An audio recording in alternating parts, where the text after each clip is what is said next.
I married the heir of Los Angeles' richest man, Sophia Taylor. On the wedding day, the MC cast a jealous glance at me and handed the microphone to Sophia Taylor. May I ask the bride, what is the secret by which the groom captured your heart? She smiled brightly. No one can love me like he does. He could be like a dog to win my favor. I took the microphone from his hand and smiled as I said, yes, I worked hard for 15 years to marry her. The entire hall burst into uproar. I didn't lie. I really worked hard for 15 years for this day. My original name was Ethan Johnson, and I had an older sister, Lily Johnson, who was 3 years older. Dad died when I was 5, and Mom worked several jobs to support my sister and me. Life was frugal, but warm and happy. My older sister was pure and simple by nature since childhood, obedient and sensible, and her grades were among the top. The year I just started junior high, my older sister was admitted to a key high school. Holding my sister's acceptance letter, I proudly said, "Sister, just wait for me. When I take the high school entrance exam, my high school will be 100 times better than yours." But even earlier than her acceptance letter arrived was the notice of her death. Sister jumped from the top floor of the school. She committed suicide. By the time I arrived, she lay quietly in the mortuary. The chattering girl I knew could no longer speak a word. My sister, who loved beauty so much, was covered in blood after death, not a single part of her body unscathed. The autopsy report showed that she had been brutally beaten before death. Her arms, back, thighs, and chest had multiple contusions from heavy blows. New wounds covered old ones, a shocking sight. Her genital area was torn in multiple places, confirming she had been assaulted before death. I regret it deeply. Actually, she sent me a text message before she died. "Little brother, I'm so tired. Mom isn't well. When you have time, spend more time with her. I'm sorry, little brother. I let you down. I just assumed she had just started high school, was under too much academic pressure, and I gave a few perfunctory words of consolation." This turned out to be the last contact between my sister and me. 1 year after my sister's suicide, my mother passed away. Before she died, she grabbed my hand, tears streaming down her face. "I'm going to reunite with your father and sister. This year, every night I dream of your sister begging me for help. She keeps calling, 'Mom, I'm in so much pain. Please save me, but I am powerless. Ethan, you must avenge your sister, or I will die without peace.'" Later, I stood on the rooftop from which she had leapt, gazing at the distant, picturesque sunset. How I longed to hold that helpless figure from back then, to ask her, from the height of 6 stories, "When you jumped, were you afraid?" On our wedding night, after I finished washing up, I lay down beside Sophia Taylor. She sniffed, frowning. "What's that smell on you?" "A strong, fishy odor.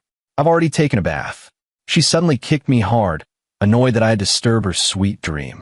"Ethan Johnson, who allowed you to sleep beside me. Don't forget who you are." In her eyes, I'm like a dog she keeps. When she's happy, she amuses herself with me. When she's upset, I'm the punching bag for her emotions. She's a much pampered young lady, backed by a fabulously wealthy father, spoiled since childhood and utterly unruly. School rules and regulations meant nothing to her. The reason she bullied her sister was simply that while cleaning the classroom, dust had fallen on Sophia Taylor's shoes, and she seized on that to go after her sister. In her sister's class, in front of 31 classmates, she slapped her sister 3 times and forced her to kneel and apologize. Her sister stubbornly refused. She hadn't done anything wrong and would not apologize. Sophia Taylor pinched her sister's chin and said viciously, "Just you wait. One day you'll willingly kneel and beg me." After that, Sophia Taylor's bullying of her sister intensified. She trapped her sister in a restroom stall and poured bucket after bucket of cold water over her, disregarding the pain from her menstrual period. Threw away all the food that his sister had brought. That was the lovingly prepared bento their mother had made. During the exam, maliciously framed his sister for cheating and leaked the test questions. Even so, his sister still did not apologize. Sophia Taylor became frantic. She and a group of girls cornered her in an empty spot on campus, beating her with fists and kicks, wielding sticks. Sophia Taylor was in a foul mood, so she dragged out her older sister and beat her to vent. Finally, after one brutal beating, the sister shouted at her angrily, "Sophia Taylor, if you got the guts, go ahead and kill me. Picking on the weak. What kind of skill is that? I'm telling you, in this life don't expect to ever hear me say I'm sorry to you." Sophia Taylor crossed her arms and looked down at her sister on the ground, snorting coldly. "All right, Then I'll find someone to serve you one-on-one. On her sister's way home, a stranger followed her, covered her mouth, and tore at her clothes in a dark corner.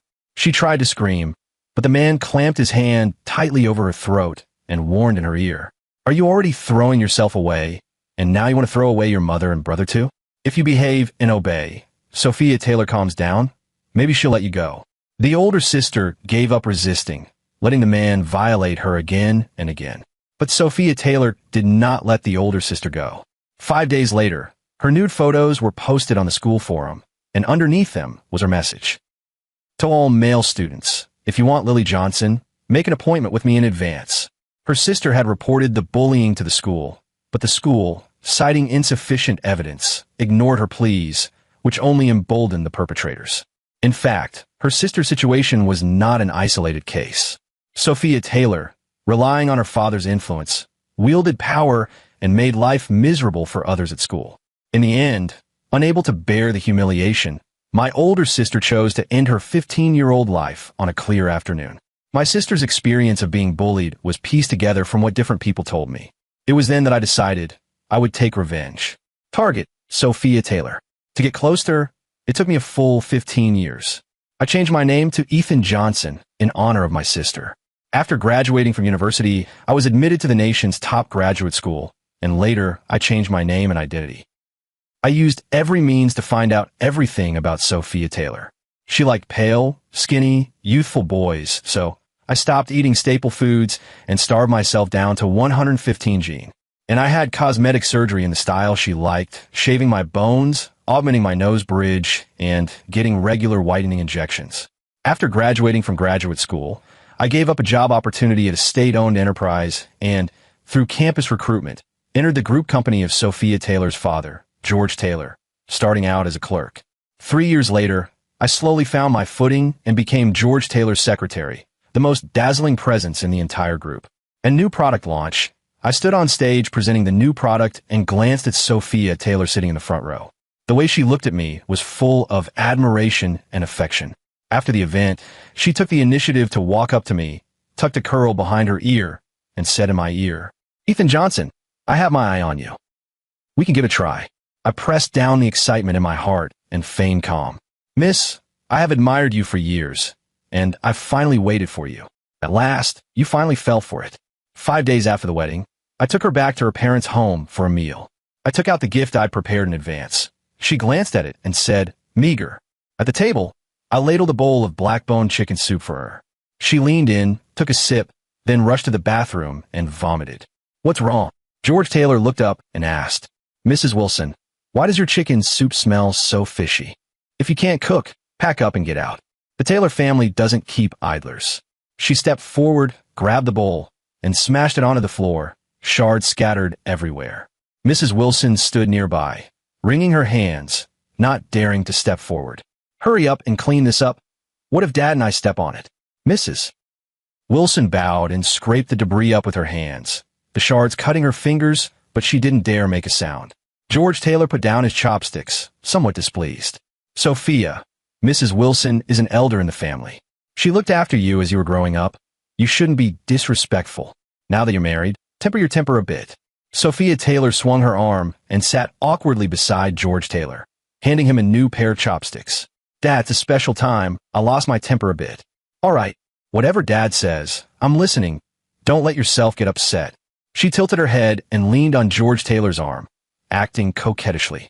George Taylor's expression softened, and he asked casually, "Ethan, you're going to be a father, you know that?" I froze in place. So far in my relationship with Sophia Taylor, we've only had intimate contact once, took full precautions beforehand, slept in separate beds after marriage. She can't be pregnant. Unless the child isn't mine. "Dad, I didn't know. Sophia, is the child mine?" Sophia Taylor showed a momentary panic on her face. She glanced at George Taylor, then returned to her proud, young mistress demeanor. She lowered her head to fiddle with her manicure, not looking up, and said, "Being the father of my child is because I think highly of you. You want my beauty, wealth, and connections. I want your intelligence, diligence, and prospects. These things are all out in the open. Do I need to spell them out? There are plenty of men waiting to be my child's father. If you don't want to, we can get a divorce tomorrow." From when she and I confirmed we were dating to getting married, it was only a month. She was cold toward me, yet suddenly proposed marriage. It turned out her belly had grown too big to hide, and she was anxious to find a man to take the fall.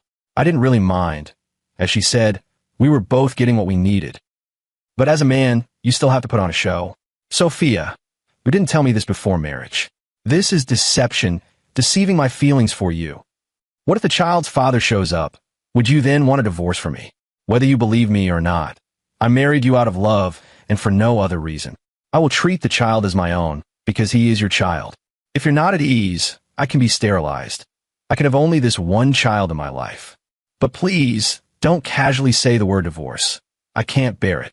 I love you as if my life depends on it. Sophia Taylor was somewhat surprised by my reaction. In her eyes, I was merely after her beauty and wealth. She stood up, her eyes probing my true feelings. After a moment's thought, she smiled happily. I believe you're sincere. Don't worry, the child's father is married and doesn't know about my pregnancy. We parted ways amicably. Sophia Taylor is the first person who could make being a mistress sound so refined and elegant. It turned out that Sophia Taylor had an affair with her university professor while studying abroad. She didn't love the man. It was just her desire to conquer acting up.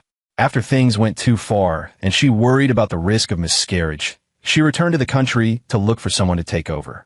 After dinner, George Taylor called me into the study and handed me a key to the villa. When I agreed to your marriage back then, it was because I saw you looking like I did in my youth. When Sophia's mother married me, I had nothing. She trusted me as a prospect. In the end, Taylor Group grew strong under my hands. But busy with business, I missed Sophia's upbringing. By the time I returned, she was already 7. Later, Sophia's mother had an accident. After the business stabilized, I wanted to make up for the lost education, but her personality was already hard to change. Sophia, though headstrong in temperament, is simple and innocent. If you truly love her, be more patient from now on. As for this matter, I know you were wronged. The villa has your and your wife's names on it. Consider it a gift for my future grandson. I glanced around the study. The layout was simple and straightforward. On the desk were a few photos of a young woman, her looks gentle and clear. This is Sophia's mother. George Taylor's eyes softened as he wiped the photo frame. Yes, the only woman I ever loved. After she was gone, I gave all my love for her to Sophia. This woman looked somewhat familiar. For a moment, I couldn't recall where I'd seen her. People tend to prefer those who resemble themselves. My revenge plan has taken a new direction. Dad, we appreciate your kindness. Sophia and I both understand. We can't accept the villa. Give a man a fish and you feed him for a day. Teach him to fish and you feed him for a lifetime. I want, like you, to use my own hands to provide for my woman and children. George Taylor looked me in the eye for the first time, patted my shoulder, and showed his approval. He intentionally promoted me. Shortly after the wedding, George Taylor took me to an important business negotiation event, and I closed several big deals. My name gradually became well known in the industry, but when people addressed me, they added a prefix, Mr. Taylor's son-in-law. I don't mind. On important occasions, I would even take the initiative to make my identity clear. Soon rumors circulated outside. George Taylor, as the new successor, was about to take office. As long as I wholeheartedly acted as George Taylor's beloved daughter's sycophant, he could have no personal motives toward me. Before long, an appointment came through. I was promoted to group marketing director. Since I last poured out my feelings to Sophia Taylor, her attitude toward me has changed a lot. She now occasionally asks whether I'm coming home for dinner. After my promotion, she looks at me with a bit more tenderness and affection. As my social obligations increased, she developed a sense of insecurity. Checking up on me at work and going through my phone happened from time to time. I didn't mind and joked that she could get jealous too. She blushed and playfully patted me. It seems she's kind of fallen in love with me. On a night when I didn't have to work late, I casually bought Sophia Taylor's favorite peonies and went to her studio to surprise her. She can't stand the constraints of a job and has no talent for management. She's determined to be a freeloader supported by her father before marriage and by her husband after it. George Taylor paid to set up a painting studio for her, so she wouldn't be too bored. Excuse me, sir. May I ask if you graduated from Magnolia Middle School in Los Angeles? I was sitting on the sofa waiting for Sophia Taylor when a young girl handed me a cup of water. She looked fresh and familiar. No, you've got the wrong person. That's not my identity now. I'm not Ethan Johnson, original name. My best friend's brother looked a lot like you. But she killed herself, and after that I never saw her family again. She lowered her head slightly, sinking into thought. The way she bowed her head gradually merged with the woman in the photo frame in George Taylor's study. What is your friend's name? I unconsciously squeezed the glass. Lily Johnson. She's an upright and brave person. Back then, she got involved with dangerous people only to help me. The cup in my hand was squeezed out of shape, water spilling over. The girl in front of me took a mop and stepped forward. Emma Wilson, you flirt with him just because he's a man? He's my husband. Sophia Taylor's voice rang out. Emma Wilson trembled all over, and the mop in her hand fell to the floor. I'm sorry, it's my fault. She lowered her head, her waist bending almost to 90 degrees. Sophia Taylor stepped toward her and raised her hand, delivering a heavy slap across her face, muttering curses. Ungrateful at such a young age. It's only out of respect for your mother that our Taylor family arranged a job for you. You, of all people, seducing my husband. She pulled the hairpin from Emma Wilson. Emma Wilson's hair fell loose, making her look even more like the woman in the photo. Sophia Taylor picked up the hairpin and was about to drag it across Emma Wilson's face when I grabbed her wrist. She thought I was a customer and was recommending your courses to me. These days, there aren't many outstanding employees like her. Sophia Taylor, hearing what I said, asked Emma Wilson, is what he said true? Emma Wilson nodded vigorously. Sophia Taylor immediately reverted to a proud expression, like a victorious rooster. I took the hairpin from her hand, secretly plucked a few strands of hair from it, and returned the hairpin to Emma Wilson. The bamboo painting in the studio is pretty good. She looked up at me, widening her eyes. Clever as she was, she understood my hint. After leaving Sophia Taylor's studio, I suggested going home to visit George Taylor. I had my own plans. As soon as I successfully obtained the hair of George Taylor, Sophia Taylor, and Mrs. Wilson, I immediately sent them to the testing agency. As I had suspected, Emma Wilson is George Taylor's biological daughter. Sophia Taylor is just an imposter. She is Mrs. Wilson's daughter. What a fine case of swapping a raccoon for the prince. It's not hard to guess that in the years George Taylor was absent, Mrs. Wilson swapped Sophia Taylor and Emma Wilson. There is likely more to the story behind Emma Wilson's biological mother's accidental death. I hired a private detective to follow Mrs. Wilson and privately investigate the past. On his birthday, George Taylor held a small gathering in his private garden. Those who came were all his old friends. After a round of socializing, George Taylor was slightly tipsy. I took out an authentic calligrapher's work I had purchased earlier and presented it to him. He glanced at the calligrapher's signature, his eyes a little wet, and patted my shoulder. You're so thoughtful. Then he brought me to his friends and enthusiastically recommended me. Ethan is such a thoughtful boy. He even managed to find the calligrapher Sophia's mother loved most in her lifetime and had the work given to me. This is the most heartfelt gift I've received today. His old friends present, all big shots in the industry, saw this as him indirectly acknowledging my status. They echoed him, praising me as a good son-in-law with boundless prospects. He's not my son-in-law, he's my biological son. The family's estate will inevitably need Ethan to manage it in the future. Blue come from the indigo, but is bluer than the indigo. I believe he has that ability. Everyone raised their glasses to congratulate me. I knew my position was secure. Dad, you still haven't received my gift yet. Sophia Taylor twisted her waist and walked over slowly, followed by Emma Wilson carrying a bowl of sobering-up soup. You lack nothing. I won't give you those worldly things. Today I'm giving you a bowl of sobering-up soup. George Taylor laughed out loud. Good. Thank you, my good daughter. I glanced at Mrs. Wilson beside me. She looked tense and stepped forward to pull at Emma Wilson. Mrs. Wilson, don't cause trouble here. Let Emma help me. You don't understand, so stop butting in. With Sophia Taylor scolding, George Taylor finally noticed the girl before him. He slowly lay back on the sofa, frowning slightly, hesitating as if about to speak. After a long moment, he asked, Is this Mrs. Wilson's daughter, Emma Wilson? Emma Wilson came forward obediently, showing a sweet smile. Uncle, happy birthday. George Taylor's gaze flitted back and forth between the two young women before him, then glanced a few more times at Mrs. Wilson. Then he pressed his lips together, stood up with his hands behind his back, and looked solemn. That's enough for today. I'm tired. See the guests out. George Taylor had ridden the business world for many years. Meticulous and perceptive, his ability to read people was excellent. Now the graceful Emma Wilson bore an 80% resemblance to his late wife. I only need to let them meet once. George Taylor will investigate and get to the bottom of it. I was excited and, tilting my head back, drained a glass of red wine. To my relatives in heaven. 10 days later, George Taylor called Emma Wilson into the study. I was in the bedroom and had turned on the bug. Using the excuse of installing calligraphy, a listening device was installed under George Taylor's desk. Emma, does Mrs. Wilson treat you well? Does she usually mistreat you? George Taylor asked gently. She's fine. Uncle Taylor, why are you asking this? Are you going to fire my mother? With a thud, Emma Wilson knelt on the floor, her voice choking with sobs.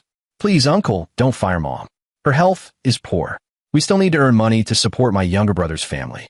Without this job, I'll have to take another one. You work to support your mom and your younger brother? George Taylor was somewhat angry.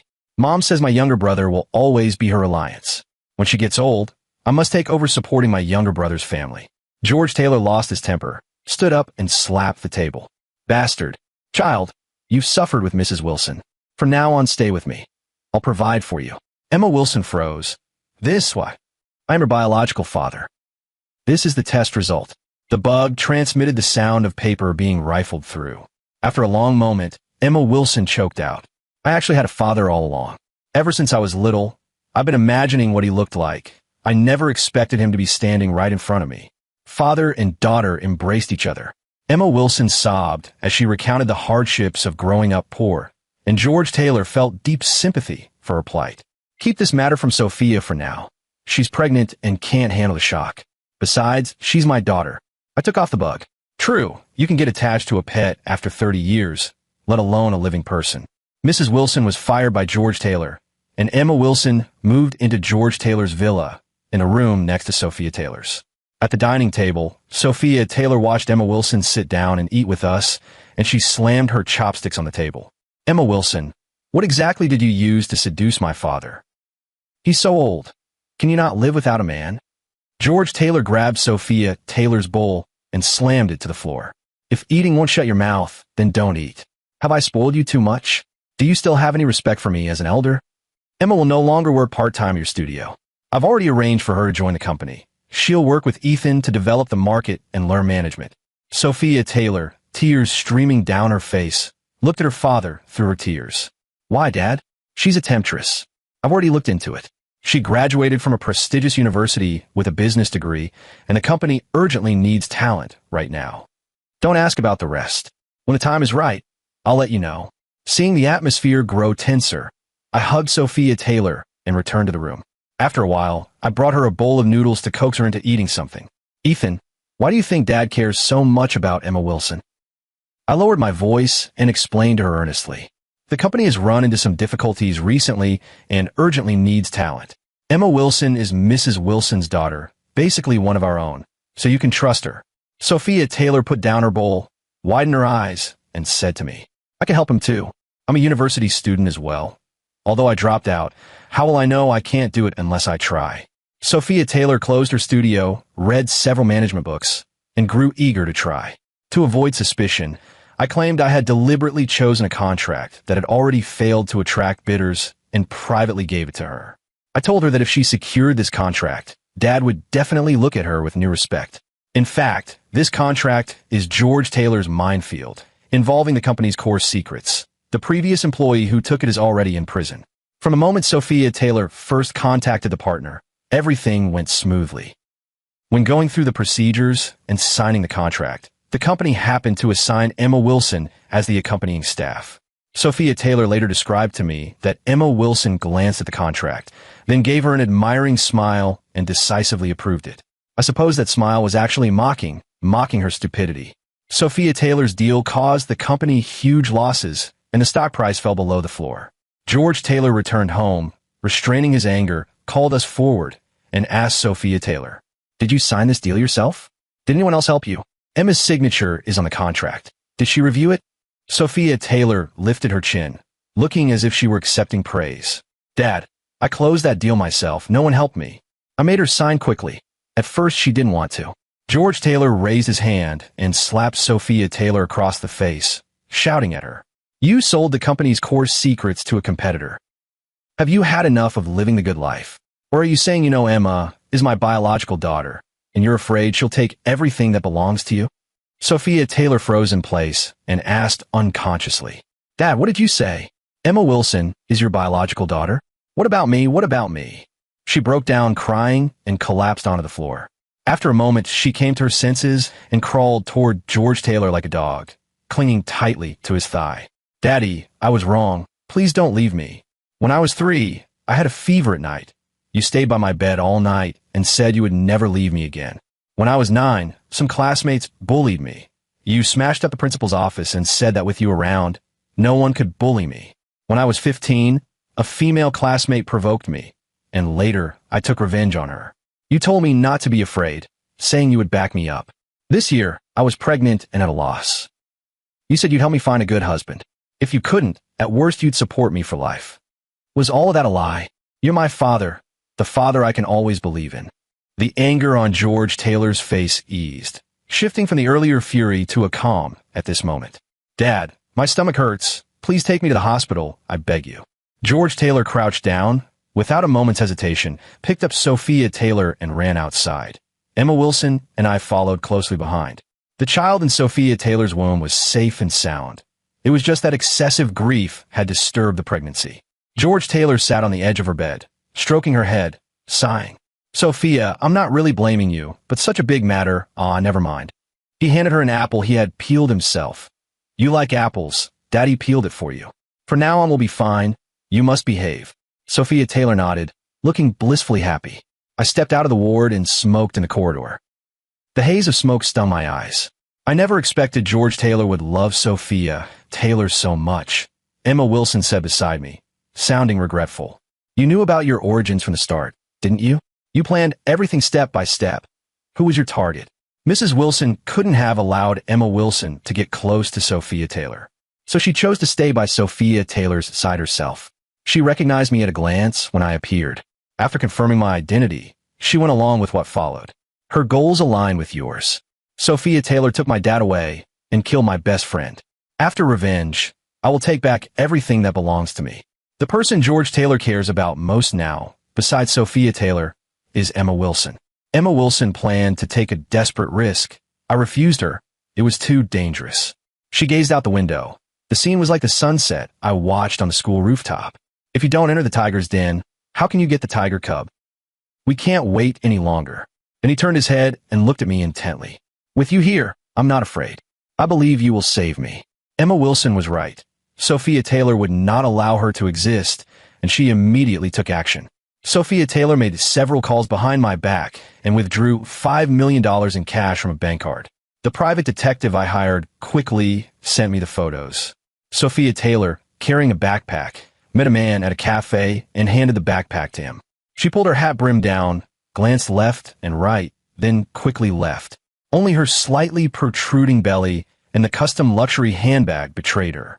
That day, I was having a meal with George Taylor when I received a QQ message from Emma Wilson. Someone is following me. She has made a move.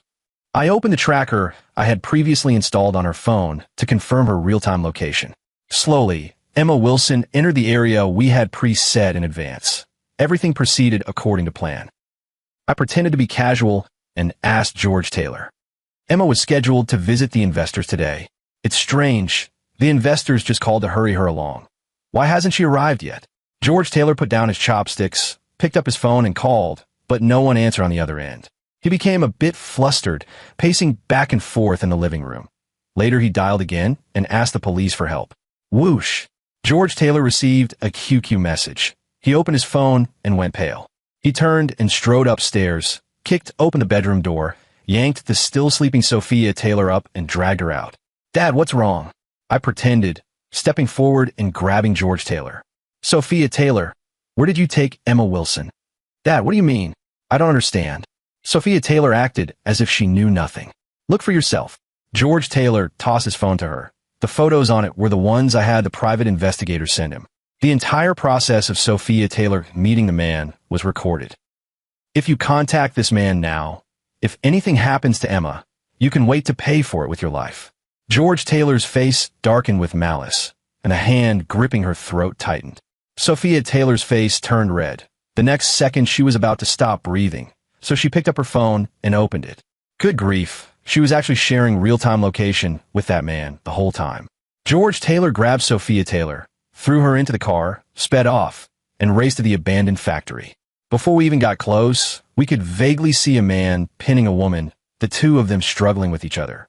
"Let her go," I shouted angrily, as if I could see the humiliation my sisters suffered back then. "Dad, don't come over, the fire is too big." Emma Wilson shouted from a distance, the flames gradually beginning to surround her. "Dad, I remember. It was Sophia Taylor being mischievous. She took 2-year-old me and secretly ran into the factory and set the debris on fire. Mom rescued me and then ran back in to save Sophia Taylor, and that's how she was burned alive." Emma Wilson, of course, doesn't remember what happened when she was 2 years old, but it's a fact that their mother died in a fire. Emma Wilson, you're talking nonsense. You were so little, you didn't understand anything. Sophia Taylor shouted angrily from the side. In an emergency, people only choose to believe the truth they're willing to believe. At this moment, Sophia Taylor had completely lost George Taylor's trust. "Shut up. You're coming with me to save Emma." George Taylor pushed Sophia Taylor. She collapsed on the ground and did not move. He was furious, grabbed Sophia Taylor's arms, and dragged her body toward the fire. Sophia Taylor cried out, "Dad, I'm sorry, I shouldn't have gone after Emma Wilson." Her dearest father, who had almost used her as a shield, let the flames ignite her clothes. In the end, Sophia Taylor was dragged into the ring of fire, and the flames on her clothing intensified. She rolled on the ground, wailing. Soon, bright red blood flowed from the base of her thigh. Seeing the flames grow larger, I went to the car trunk and took out the fire extinguisher I had prepared in advance. George Taylor kicked the man who was pinning himself on top of Emma Wilson. The man's eyes were bloodshot and his expression unbearable. He'd been drugged. George Taylor fastened Emma Wilson's clothes, picked her up, and ran back. Sophia Taylor watched in horror as her father used his body to shield from the flames, protecting Emma Wilson, and she closed her eyes in despair. After struggling back and forth several times, the fire died down. By the time I got closer, the man was moving up and down on top of Sophia Taylor. I tossed the fire extinguisher and walked out without looking back. "Ethan, you help me." Sophia Taylor spoke to me almost in a whisper, reaching toward me, clawing at the empty air. I turned to stare at her, silently took out my phone, and started recording. "What are you doing?" Her face changed slightly. She summoned all her strength to push the man off her, to no avail. I pulled my lips into a smile and asked her, "Sophia Taylor, does this scene look familiar to you? 15 years ago, you were also holding a phone, recording a video indifferently from the sidelines. Later, you made the video public and used the school forum to openly invite male classmates to bully her. Now, it's your turn to experience that girl's humiliation. Do you still remember her name?" She was instantly struck, as if by lightning, eyes wide open, speechless.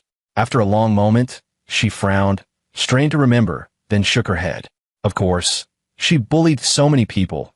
How could she possibly remember the names of those who suffered? "Remember, her name is Lily Johnson. She endured your abuse, and later, in the year she was 15, she took her own life. My name is Ethan Johnson. I am Lily Johnson's brother." She sobbed softly. Burning ash fell on her face, on her skin, and like her, it was hideous. I glanced an extra time, feeling that much more disgust. When she turned to leave, her voice breaking with tears, she asked me from afar, "Ethan, I'm sorry. I really know I was wrong. While you were with me, was there ever a moment when you liked me?" With my back to her, I replied word by word, "Sophia Taylor, are you worthy? A woman without a heart, who only bullies the weak, does not deserve to be loved. Every day I spend with you makes me feel utterly disgusted." Behind him came her heart-rending cries. The resentment bottled up inside finally found release. 15 years later, I finally took my revenge. By the time the police arrived, Sophia Taylor's clothes were disheveled, and she was barely alive. To save her life, the doctors removed her uterus. Even so, she didn't survive a month in the intensive care unit. After her death, because no one came to claim her body, the hospital disposed of her remains in accordance with its procedures. Later, the men who bullied the sister and the thugs hired by Sophia Taylor were all brought to justice. Mrs. Wilson was abandoned by Emma Wilson. Her end was pitiful, and she soon passed away. George Taylor did not mention Sophia Taylor at all. To the outside world, he only acknowledged Emma Wilson, who has now changed her name to Emma Taylor, as his only daughter. I finished packing, and on the day I left the villa, Emma Taylor blocked my way. "Will you stay for me?" Dad said that as long as you are willing, you can still be his son-in-law. The girl before me was gentle and sweet. With her, the future seemed boundless. But I shook my head. A better future awaited me. I was going to embrace the life that belonged to me. That night, I fell asleep peacefully for the first time. I had a dream and went back 15 years. My sister was on the rooftop of the 6th floor, covering her face and crying, one foot already stepping into the air. I pushed open the rooftop door, ran to her, grabbed her in a hug, and along her back, comforted her. "Don't be afraid, sister. I'm here."